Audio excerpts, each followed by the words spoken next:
Good morning. How are you all feeling today? Okay, no, that's not a great start. Right, hopefully that perks up a little bit after you have a bit of coffee.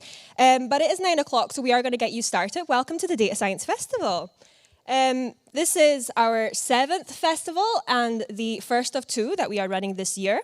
The Data Science Festival is a celebration of all things data. We aim to connect the tech community and foster the sharing of knowledge, inspiration, and ideas.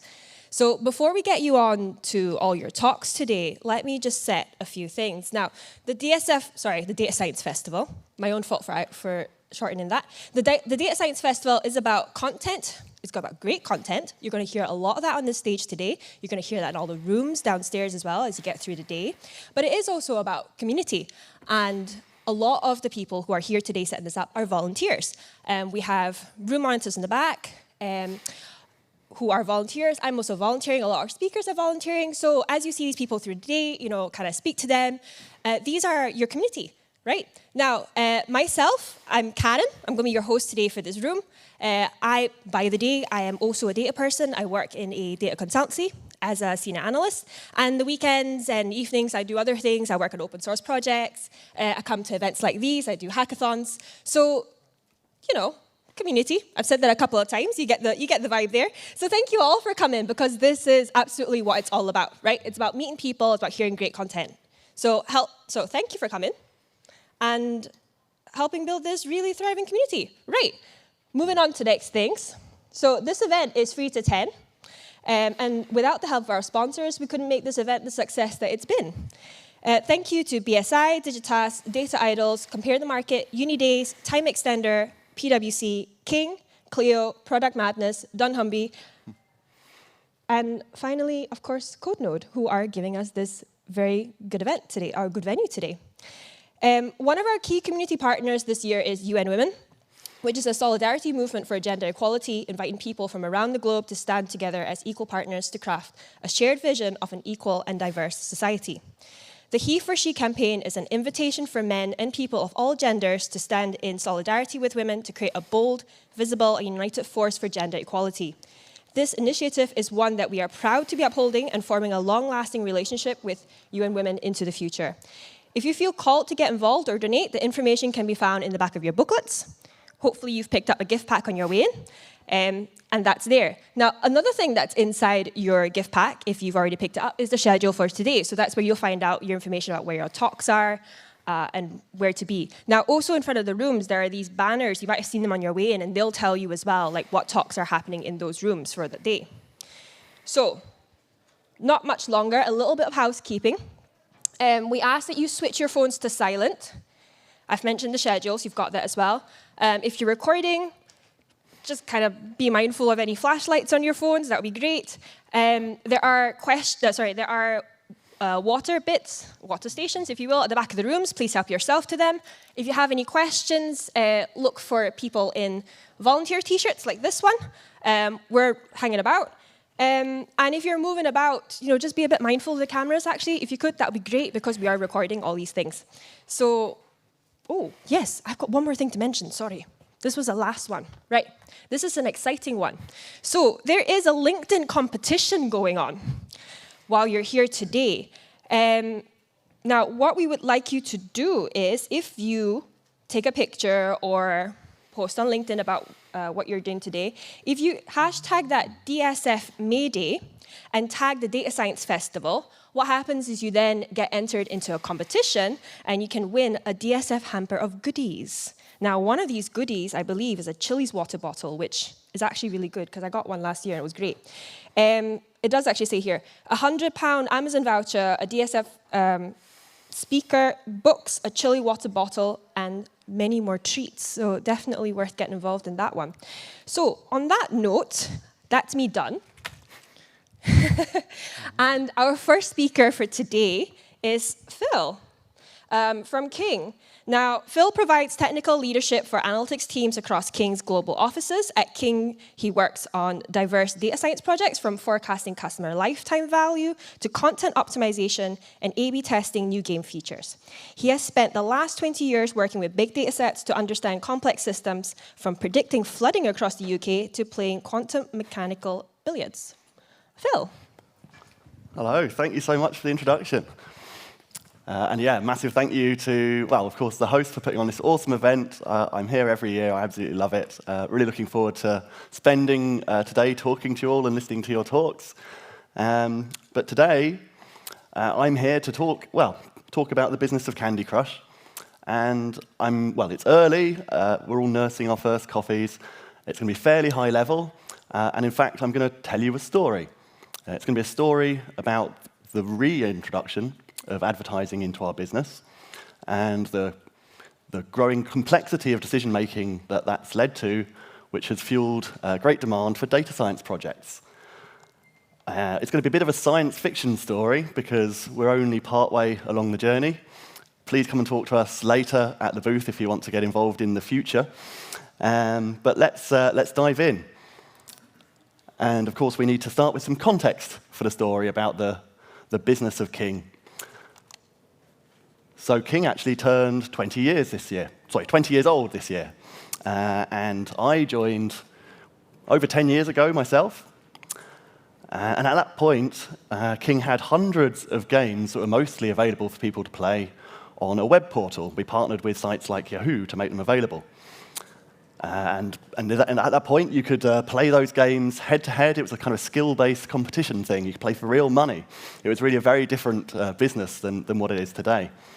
And when I joined, we actually just started to make the transition where we were taking some of those games and bringing them over to Facebook.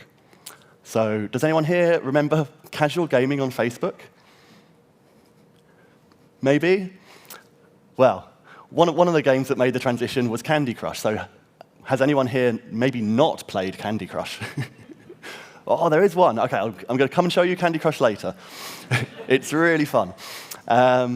OK, maybe a couple other questions, though. Has anyone here ever spent money in a mobile game? Just a handful.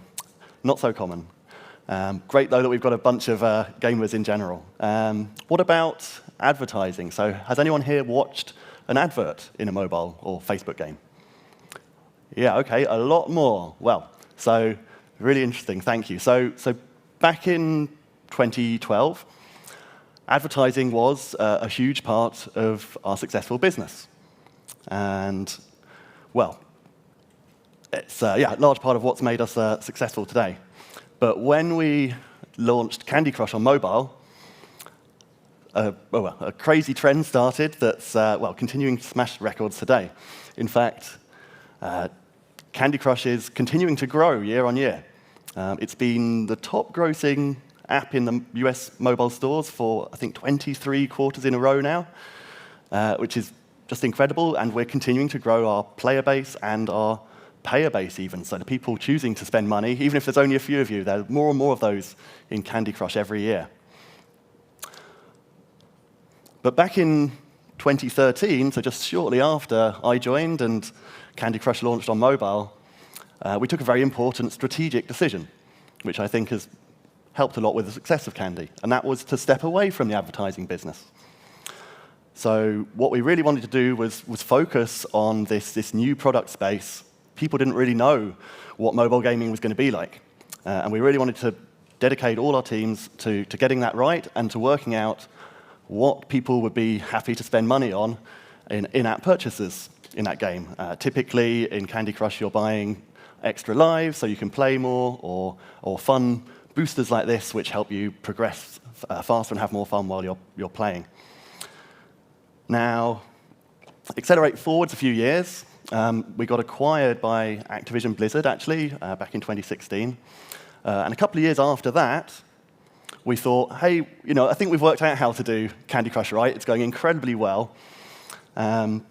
We started reintroducing adverts slowly, carefully, and in quite a different way than we had done back in the days of the Yahoo web portal. Much more player-centric, and as many of you here can attest, that often that means rewarded video adverts in-game where you can get some of the boosters that you could get with real money, but by essentially providing some of your time to our partners. And that's been very successful as well. But it has introduced complexity into the business. It's introduced two different revenue streams, which mean decision-making is more complicated. And that's where data science can come in and really contribute a lot. So that's the story I'm going to be telling you about.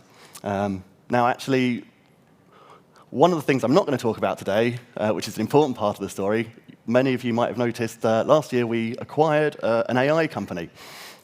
It's very exciting. They're all based in Stockholm and couldn't be here today, so I'm going to leave it for another occasion for them to come and talk to you about all the opportunities with AI in gaming. So I'm really going to talk to you about the other side of data science, because a lot of data science work, a lot of the talks today will talk about quite operational stuff. You know, we're often automating processes, helping make them more robust and efficient, or we're often automating decisions, so through example, recommendation systems. But there's the other side. There's more the business and decision-making side, where we provide insights and help try and influence people. And that's equally important, in my opinion. And there's lots of valuable data science work that goes on in that world. And I think what makes it data science, and what I'm going to be talking to you about, is how we bring data products into that space. So essentially today, I'm going to talk you through where these trade-offs in metrics arise, and talk to you about two of the really cool data products that our team has been building. One is what we call a net value framework to help make decisions in experimentation. And the other one is what we call Forecasto, and that's our business planning tool, which takes various models from around the business and pulls them all together. And of course, that provides lots of exciting opportunities I'm going to talk to you a bit about, and lots of challenges. Let's jump in to get started on this journey. So, just a bit more about, in case, well, for you at the back, sir, how a free-to-play gaming business works, just to set the context. Actually, like most businesses, three kind of major areas that we really care about. So, of course, we need an audience, so we have to acquire players. The metric we normally use to characterize that or monitor it is installs, sometimes virality, characterized by a K-factor or such. Then, of course, there's the reach. We have, as I said, 200+ million people playing our games all over the world every month. We often characterize that by monthly active users or daily active users. DAU I'll refer to later. We need to retain those and, of course, try and prevent them from churning out of our games because they move on eventually to other pastimes. We all do. But mostly, once we've acquired them, they spend their time playing levels like this one. This is level 5,000 in Candy Crush that I've pictured up there in the middle.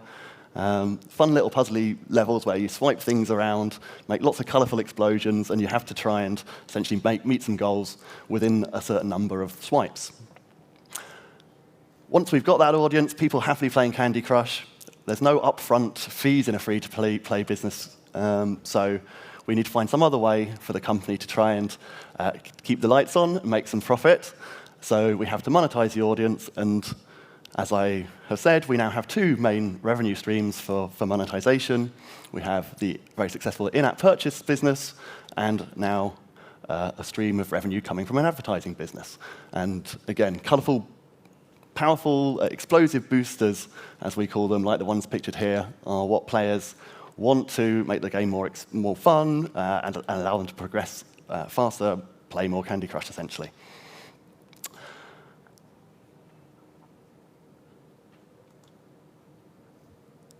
So those are the metrics that we care about. So now I want us to think about a situation where we might be wanting to measure those and think about the trade-offs.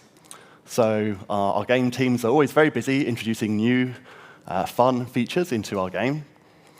Let's imagine, for example, the game team's introducing a new side quest, or perhaps some sort of time-limited event. Some of you might have seen Candy Crush All-Stars. There's been a lot of advertising for that recently. Well, normally, actually, all our features are evaluated through an experimentation framework, so we do a lot of A/B testing, and we'll monitor and measure those high-level metrics to try and understand what's going on. So what might happen when we release this side quest? Well, if players are enjoying the content, they might be motivated to spend some money, buy some in-app purchases. Depending on how we integrate and make available those rewarded video adverts, people might be motivated to watch those, again, to help them enjoy the content more, pass it more easily. Of course, then we have the interplay between those two things. If we make the rewarded video adverts far too available, then some of the people who might have been motivated to go on and spend some money on in-app purchases might not choose to do that anymore.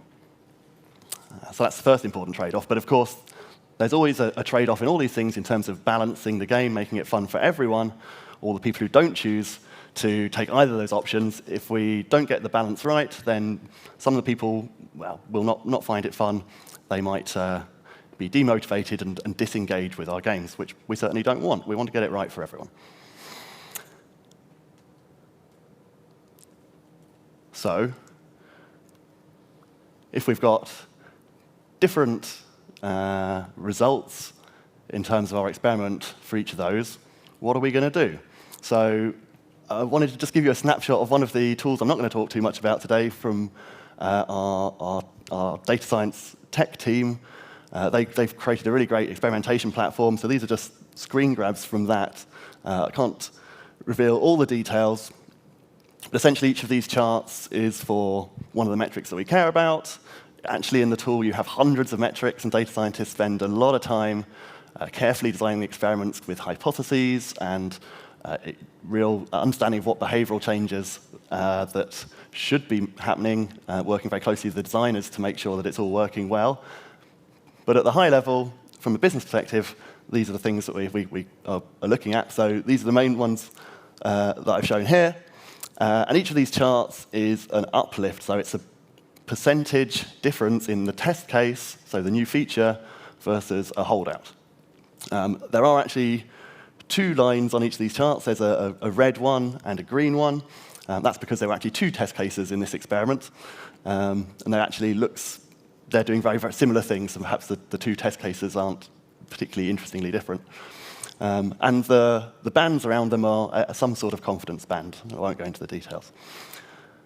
But what you hopefully can see here is that there's a real mix of results in terms of what we care about. So definitely making more money, I think we can probably say with some confidence. The fact is this is a time series, so from when the test started to the end, it's pretty unclear ups and downs. There's a lot of noise.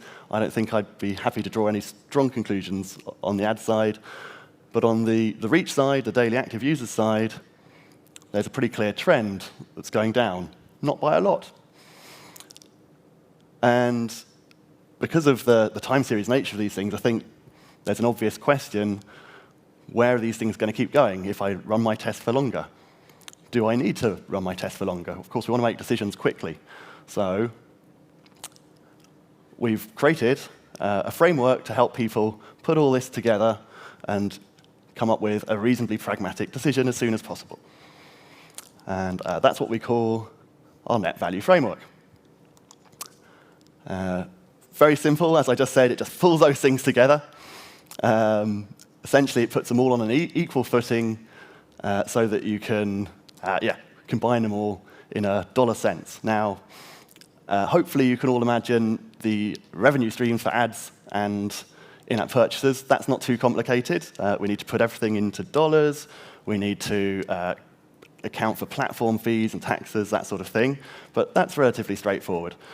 The reach aspect is more complicated. So, of course, if you don't have an audience, you can't monetize. In fact, your daily active users is a very strong driver of revenues. And so, to a large extent, if you've measured an impact on your revenues, that's already accounting for any impact on reach that might have been causing that. So we don't need to double count that, as it were. But there are other ways that a business gets value from having a large audience. And the main way that we characterize them in this framework is through that virality I mentioned before. So we believe that reach leads to brand power and virality that fuels new player acquisition. And so we build that into our model, account for the value we think that's going to come from those new players, and put all the pieces together. But this framework about putting all the parts on an equal footing emphasizes one other very important thing. So I just talked about what's going to happen in the future. From the point of view of the business, we shouldn't, in principle, mind too much whether we make money today or money in a year's time, given that we apply some sensible discounting. All dollars are equal, although some businesses might have different strategies, of course. And that we characterize in our framework just by talking about these sort of two parts of an experiment. So there's what we call the realized net value. So that's essentially what you get from the charts I showed you. It's what's happened so far. There's good data. There's still uncertainty, of course, because of the randomization. There's still uncertainty because, as I said, we have a model which helps us convert the impact on reach into a monetary value. But at least things are reasonably clear there. But for the future, what we call the forecasted net value, there's a ton more uncertainty. So, of course, the market changes, and actually the future of the business is to a large extent determined by ourselves, so our marketing teams and our game teams. So partly the framework needs to look forwards and start thinking about quite what our product teams have in mind, and that's going to be the next part of my story. But first, let me just provide an example about why it's going to be important to think about what the business is doing and how that might change in the future. And not a king example, but I'm going to just a toy example I've come up with here from what we might call a hyper-casual game. So a hyper-casual game, that tends to be the sort of thing where you come up with some sort of fun, crazy ad that loads of people click on. There's not a lot of depth in the game. It's something pretty simple, like clicking on cookies or cows. You're not expected to stick around. You don't have a big reach in those games. You don't tend to have a lot of in-app purchases. Instead, those games tend to just put a load of ads up front so that they get some revenue really quickly while people are doing this kind of fun distraction for a short while. A lot of those games will have an ability for an in-app purchase where you can remove the adverts if you really do actually enjoy this kind of distraction and want to play it without the distraction of ads. So I've come up with a feature here where we're going to actually test removing the ability to remove ads from my hyper-casual experience. So what do we think might happen if we did that? Well, people aren't able to spend money to do that anymore, so we're definitely going to lose some in-app purchase revenues. Let's imagine we see 10% less in-app purchase revenues overall. Some of those people who would have done that are now going to watch ads, so we're going to see some more revenues coming in from ads if those people do that.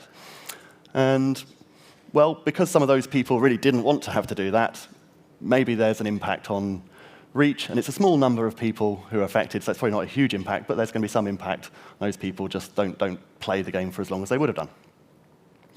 So now the important bit about thinking about the future needs to bear in mind the different weights of these revenue streams in the game. So, as I said, in a game like this, maybe only about 10% of revenue is coming from some in-app purchases. Maybe aside from this feature that I mentioned, there might be some cosmetic features or something like that. So that means there's 90% of value coming from the ads business. But if this is the new game and I go and talk to my product team, they say, actually, look, we've got some really great partnerships coming up. And actually, we haven't really integrated ads nearly as fully as we planned to in this game yet. By the end of the year, we think we're going to be getting double the revenues from ads that you're getting at the moment. Now, I told you this was going to be very high-level talk.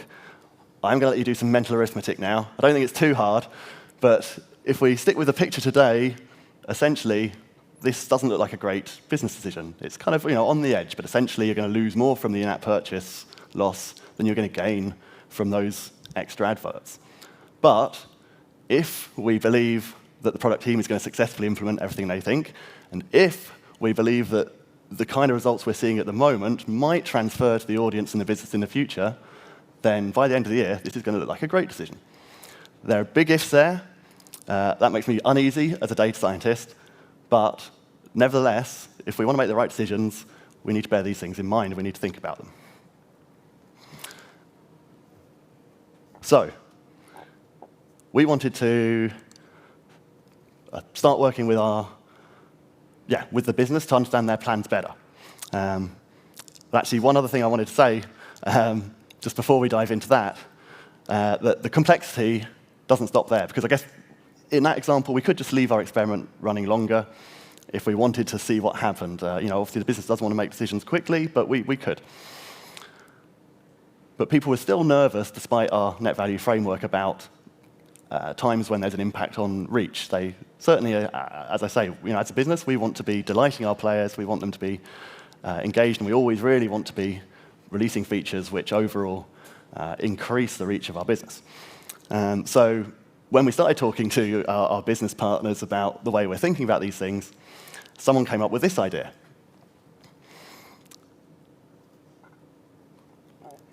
If we're getting more money from releasing a new feature, but it's causing some disengagement, can't we just spend that money on advertising to increase that engagement, or indeed perhaps acquire new players to compensate? Which sounded like a good idea. It's not the sort of thing that myself as a data scientist normally tended to think about. And it takes us right outside the realm of experimentation, because, of course, if we get new players back in due to some money made from one test case, those new players are going to get re-randomized across the test and control. So we thought that was a really interesting idea. And that's given us a second motivation, really, for starting to engage with the finance and strategy parts of our company, who essentially can help us understand how this could really work in practice. How long does it take for income to turn from profit into something that could get reinvested? And then we can help them essentially model how long that takes to turn into perhaps future profits from those players that are coming in. And that's the journey that we've been on, building our tool called Forecasto. So we started talking to the finance strategy teams. We've had a very, very fruitful collaboration with them now. I've actually learned a lot, personally, about ways to think about the business that I hadn't really engaged with before. But what we learned about their processes, wanting to get access to these sort of the plans and the strategy in the business, is that, well, two important things, really. One, it's a very infrequent process, business planning. So King has very impressive financial results. We report to the markets every quarter, and the process finance has for doing that is really good. It's world class, but it's quite infrequent. It's perfect for the markets, but for analytics, we really want to have these plans, business forecasts, more on demand. And of course, it was also very opaque, so it really took a lot of work to get into that. There's a lot of the business planning goes on in huge Excels that are buried away and for understandable reasons, hidden behind password-protected areas and such. So some big challenges for us to get started with this process of just trying to understand how the business goes about making its plans. But that's what we've been working with, and we have in place a tool called Forecasto. Very simplified architecture diagram here. But it's really based around an R package sitting there in blue in the middle. And that R package essentially curates different models for each part of the business, integrates them together, helps reduce the complexity of them to some degree, and allows us to make projections of what we believe the business is going to do out to, arbitrary time horizons. We've had to integrate financial data and our game core data. We have to pull in plans from marketing. We have to pull in plans from the game teams. And then we expose all this through a shiny web app. And we have, of course, a human who's sort of sitting there helping the process, because despite this being data science, business planning is a very human-driven process. There's an awful lot of negotiation and back and forth. So whenever our package produces some prediction of what's going to happen over the year, then the forecasters in the finance team will go back to the game team's marketing, have a chat about it, think whether they should change their strategy. It's a very iterative process. But the great thing is we now have a data product sitting at the center of it all, aside from those Excel models, that makes the whole thing way more transparent, way faster, and much more available for use. And just to illustrate, remind you from before, these are the metrics that we cared about. What's this tool doing? So it's putting together models for each of the areas we care about. So model for player acquisition. That's now got components for organic installs, those people who might be coming in through brand virality, etc., as well as people coming in through our brand marketing activities or paid marketing activities.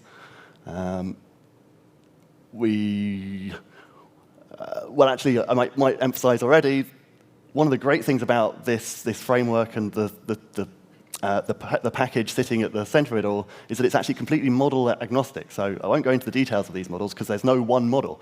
Actually, we can use this framework to evaluate different models. And so different parts of the business that we collaborate with, we can work with them to keep iterating on their models and work out what's best for them and what we can use most pragmatically from what they find most useful in this sort of more high-level process of pulling everything together to model the whole business. But we do use things like SIR sort of compartment models for player acquisition.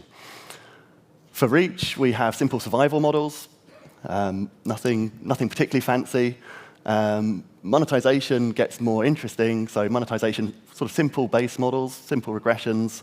But then on top of that, we have this challenge of integrating the business plan. So each game team and marketing, their plans for the years are all documented essentially in a sheet that the tool ingests. But each part of those product teams essentially has to estimate what they think the impact of their features are going to be. And then the tool's job is to pull that all together in a way that's sort of sensible and cross-referenced against history to come up with what we believe might happen to the business. And there's a lot of ifs about that, and we definitely haven't worked out how to do it perfectly, but that's the really interesting challenge on that side. And once we've got this tool, we can, as well as just meeting the use cases that I've mentioned, so being able to provide us with business forecasts for experimentation and evaluation, and being able to take any increase in monetization and see how that's going to come back into player acquisition eventually and map out over time, it's really a very powerful general framework. So as well as different model evaluation, we can just change the parameters to sort of explore whatever hypotheses our strategy team might have in mind, or whatever sort of different hypotheses our game teams or anyone might want to explore with us. So we've got a heavily parameterized system. We can really come up with scenarios. For example, if I'm working with a new game, I can ask the question, how large does my retention need to be in order to reach some kind of target? And then we can have a meaningful discussion about that rather than some back-of-the-envelope calculations, which might be what was in place before we had these tools. So opportunities have been arising now that we've started building this framework. Just to talk about a few more of them, of course, once we built this tool, which was meeting a need of ours, having worked with the finance and strategy team, they are very excited about it and they want to use that. So we're really having a big impact on business planning, making their processes way faster and more robust and transparent. And that's, we've got a really great partnership now there. Second point on that is that really, because it was such a difficult process working with their huge Excels before, it was pretty much just one number that would come out at the end. Now we have a framework where we can come up with different scenarios. We can change the input parameters with sensible uncertainty ranges and run lots of different scenarios and give some measure of risk and uncertainty into the business plans. That's something which actually is a big challenge for us at the moment because we're still quite slow. We're much faster than the old process, but if we really want to do a good job of this uncertainty part, we need to get ideally we'd run sort of tens of thousands of simulations. I guess if probably some people in here in the room are used to running sort of systems dynamic simulations and so on. That's somewhere where we want to get better at. Some of the different strategic projects we're able to do are really interesting. When the business is monitoring its performance, I'm sure many of you here have been involved in investigations of why are our metrics deviating from expectations, that's a really hard process. I used to find it quite frustrating when I was working in a game team because I didn't really know how the expectations had been set in the first place. So now we own that. So I think that's actually, for me, a sort of big lesson about sort of, taking responsibility for things that are hard, not being afraid to engage with that. But now we understand much better where the business forecasts have come from, and we can therefore give much better, much quicker explanations for why we're deviating from them. And the final one I put on here is the one that I'm really excited about because I actually really enjoy working with experimentation. And that's because we've had this process now of working with the teams to understand their expectations on what their features are going to do and pull them in. We've been able to really drive a lot of standardization of the way they do that. And then, of course, to understand the performance of it, standardize way more than we have in the past the process of measuring, collecting information from the experimentation itself. And that means we've got a much better curated data set about all the experimentation at the company than we used to. And that means, for me, big opportunities for more data science projects in the future where we can look into prototyping new methodology, doing meta-analysis and things like that. So lots of opportunity, of course. I've mentioned a couple of these things already. Lots of challenges. There's so much more we need to do. Just mapped out kind of one or two challenges in each of the sort of big areas of all the different collaborations with different parts of the business we're working with. Of course, on the user acquisition side, there's some really great talks last year about MMM. So, currently the model is reasonably crude, but we really want to work with our MMM team to take what's useful from that and use that increasingly for our models. Of course, just a really big challenge with marketing in general is that the market changes really quickly. So if our marketing team have planned to spend all their budget in Q1, and then actually that turns out to not be working out so well, something changes and move it to Q4, then the plans are going to be way off. So that's just a challenge that we have to live with. On the reach side, lots of interesting technical challenges. One I just want to pick out because it comes up a lot. There's a really big difference when you look at reach in terms of how many devices we have playing our games versus how many people we have playing our games. Maybe not in terms of the top level, just how many there are. Most people only have one device. But when you start looking at a picture of a survival model, most people over the 10-year lifetime of Candy Crush have had several devices. So we get really different pictures, really different insights, really different use cases for looking at those two different worlds and trying to merge them together is an interesting technical challenge. On the monetization side, I've already mentioned the challenge of trying to build models that can understand how do plans end up in working out in reality. And of course, there's a whole challenge with lots of different features being released from different teams about how they interact. So we have some tools which help measure that, but there's still an awful lot we don't understand really. We're running hundreds of experiments in parallel any time, and we only have a reasonably crude understanding at the moment of how interactions work out. But that's something, if you're interested, I'd love to talk to you afterwards about interactions. And then, again, I talked about tech, so we want it to get faster at the moment. There's always a trade-off between just how granular, how complex your models can be, and how fast you can get results. But if we can get that really fast, then we'll be able to do a much better job of lots of things, including modeling uncertainty.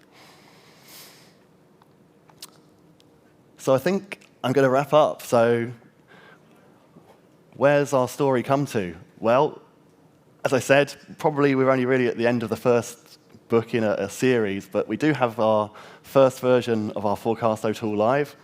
And hopefully I've told you a little bit about how complexity in the business is really an opportunity for building data products to help people make better decisions, essentially. And I guess the moral for me is just that actually, I noticed there's a talk later today. I don't know if presented in the room, but it's called Embracing Complexity. And I think that's just a really important thing. So data science, we shouldn't just restrict ourselves to building specific big data models and experimentation. I think we can and should and do go beyond that to see how that all fits together, how it influences strategic decisions and the business overall. So personally, as I say, I've learned a lot from working with our finance strategy teams, and I encourage you all to engage with the sort of fuzzier parts of the business. Data scientists can have a massive impact. And then I'll hand over for Q&A. Thank you very much. Thank you very much, Phil. Right. Yeah, shall we have maybe one or two questions? Maybe start here. Thanks for the talk. It was really interesting. Question I had on the A/B test framework, where you try to kind of combine those three metrics of in-app revenue, ads monetization, and DAO. I guess I'm interested to understand the balance you try to strike to combine those so that the decision-making is easier, because you're looking at one thing, versus making it simple enough to understand to avoid mixed incentives. Like you could make more money, but you lose all your users, sort of decision-making, because you've simplified it to one. Maybe I misunderstood how that model's built, but I'm interested to know how you create that formula. This formula here. So I've got the. So presumably you make a net value, but then and then that net value drives the decision. But how do you know that if every team made the same net value decision, you're not resulting in an overall drop in DAO, even though overall you're making money?